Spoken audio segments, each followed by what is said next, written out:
Soy Carlos Dada, director de El Faro. Hacer periodismo en Centroamérica es cada vez más difícil. Trabajamos bajo acosos, amenazas y detenciones arbitrarias por parte de regímenes que necesitan ocultar su corrupción, sus abusos de poder y sus pactos mafiosos. Informarte con El Faro es gratis. Hacer El Faro no.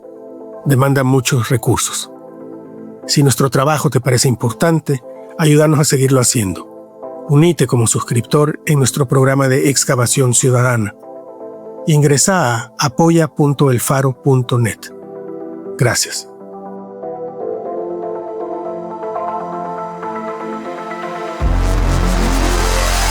El Faro Audio.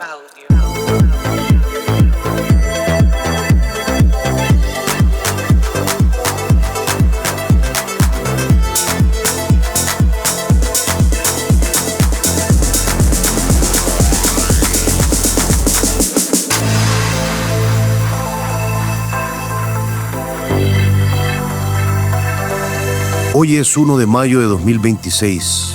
Yo soy Óscar Martínez, jefe de la redacción del Faro, y esto es La Carta del Editor, un prólogo a la edición mensual del Faro. Se titula Arrancar información.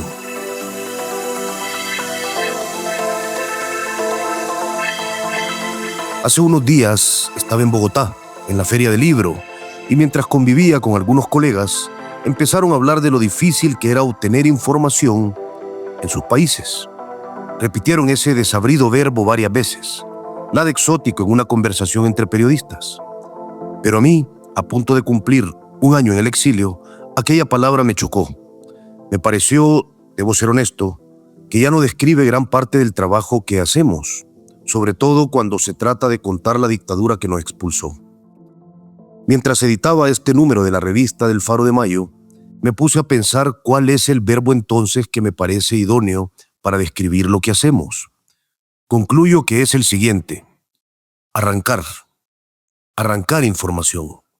En el sentido de sacar de raíz algo que se resiste a salir, sacarlo a tirones, aunque no pretenda dejarse. Creo que algunas piezas de esta revista describen con elocuencia el acto de arrancar información para entregársela a ustedes. Hace un año fue mayo de 2025, el mes más represivo de la dictadura de Bukele, cuando, tras una crisis de imagen por unos derrumbes de carretera y la publicación del primer número de esta revista, que contenía las entrevistas de los pandilleros y ex socios de Bukele, Charlie y Liro, se desató una persecución que encarceló a Ruth López, a ambientalistas, al abogado Enrique Anaya. Era como si Bukele quisiera mandar un mensaje de hartazgo y dejar claro que ya no había espacio para incomodarlo. Ese mismo mes ordenó a su asamblea aprobar una ley de agentes extranjeros que dejó a varias organizaciones y medios de comunicación en una cuerda floja financiera, a merced de los designios del dictador. Decenas terminaron exiliados tras aquel mayo que debe quedar en los registros de la historia de El Salvador.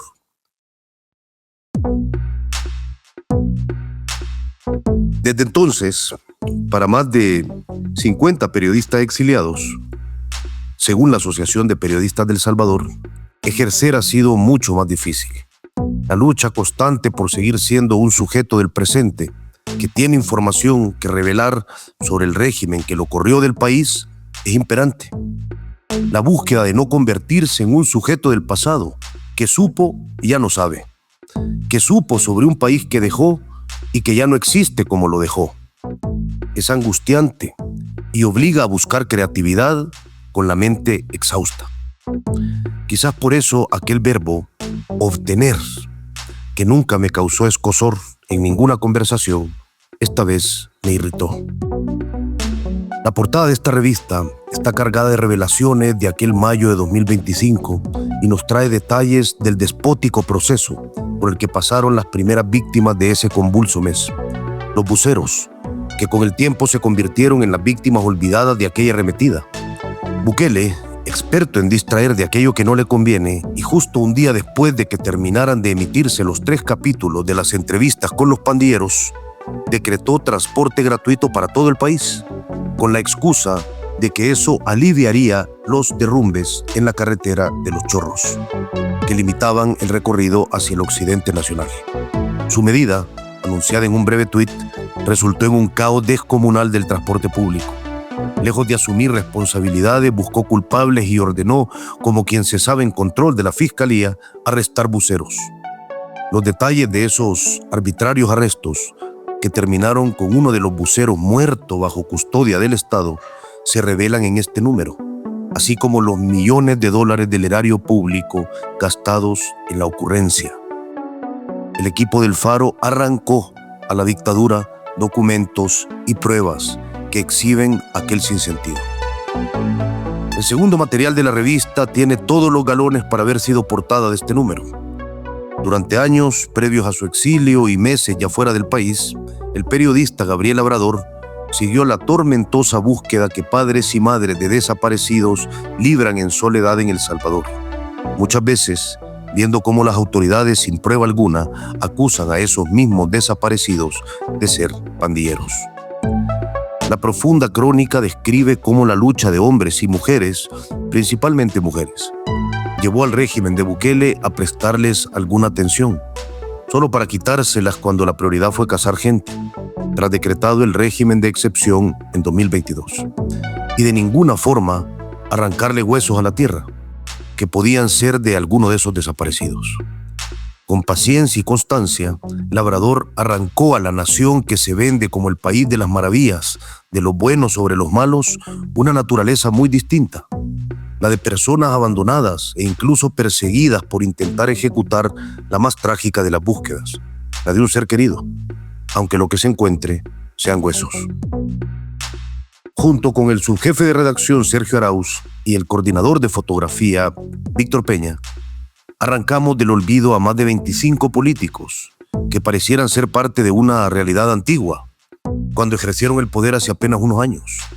El acelerado proceso de control de todo el Estado por parte de Bukele y su violento discurso, que pretende reconstruir la historia a partir de él mismo, anuló de la narrativa nacional a poderosos políticos de derecha e izquierda que, en muchos casos, con sus errores construyeron el hartazgo nacional que derivó en el poder total acumulado por el ahora dictador. Se titula Álbum de políticos extintos, porque lo están extintos como políticos. En nuestras secciones fijas el menú es variado. El editorial denuncia con todas sus letras la cínica y desenfadada revelación que uno de los hermanos de Bukele hizo en redes sociales cuando respondía a otra persona y explicaba que él, la esposa de Bukele y otra gente revisaban los casos de los miles de detenidos por el régimen de excepción y decidían a quién valía la pena liberar.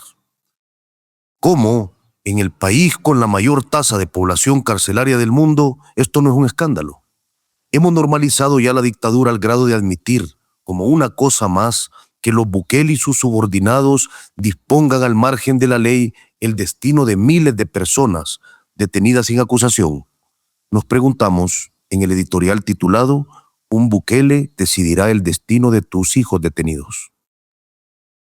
En su podcast Malas Compañías, nuestro director Carlos Dada nos da un poco de oxígeno y entrevista a Manuel Monestel, músico, sociólogo y etnomusicólogo que ha investigado en Costa Rica el calipso, ese género musical desarrollado en la colonia por negros creoles.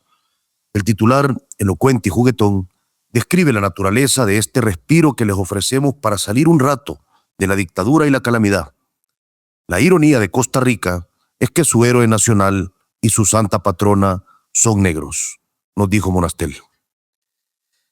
En su columna de audio Cuervo Ingenuo, eso sí, Carlos Martínez vuelve a proponernos ver el lado oscuro de la vida y recorre algunos actos ocurridos en Gaza, México, El Salvador, para asomarse a lo más nefasto de la humanidad.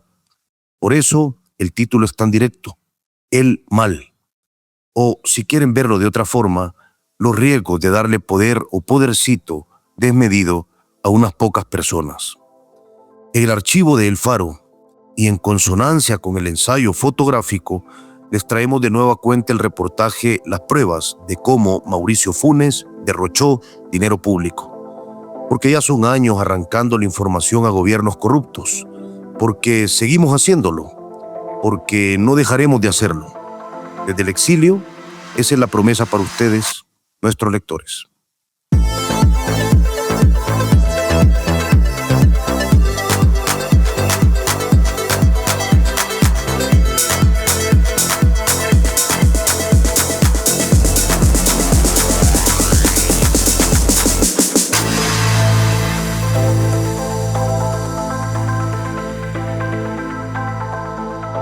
El Faro Audio.